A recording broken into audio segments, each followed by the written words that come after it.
nito ah. Wala ka pa nito? Nakabidyo ka? Sa'yo na. Hayop ka. Sa'yo na. So gagawin natin bro. Ang problema ko lang naubos na to. So paubos na, wala lang ganong amoy. Ang gagawin ko, eto, ang pinakabago Masters of Scent. Yan po, car spray yan. So, ayan, paano ba to? Yan, car spray. Gagawin natin para instant, mas instant to. Yan. Yan. Yan, spray. Yan. Yan. Ice na yan. Spray. Tingnan natin kung maamoy ni Utol. Init, puta. Amay. Oo, sige. Yo! Ay, nako. Oh, bango ah. Oh, syempre. Ako pa ba? Paano yun? Ha? Saan yun?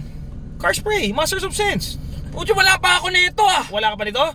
Nakabidyo ka? Sa'yo na. Hayop ka. Sa'yo na. Tinesting ko yan Akin eh. talaga to. Social experiment to para malaman ko kung ano. Yan. Parang ayaw mo ko pakita eh, oh. Hindi, papakita ko to. Masters of Scents. O, yan. Kita ka Ayan, na. Okay ayan, na yan. Okay na yan. Kapatid ko, di ako binibigyan eh, oh. Hindi, okay Ayaw lang ko yan. pakita. Hindi. Hindi. Seryoso guys, sobrang bango niya. Pwede yata to sa ano yun? Pwede damit. Huwag mo gawin. Pwede actually pwede yan miski sa ano, miski sa mga Tsaka fabrics. Yes. Miski sa kwarto mo po pwede yan. So Ano to, may buy one take one din? meron din buy one take one yan. Kagandahan yan, naka-trigger na yan. Dati kasi naka-spray lang na ganito, naka-trigger na para mas madali. Mas kasi kahit babae, hindi nahihirapang mag-spray. So ano pa iniintay nyo? Magsibili na kayo nito. Napakabango, ayan oh. Nako po! Iyon!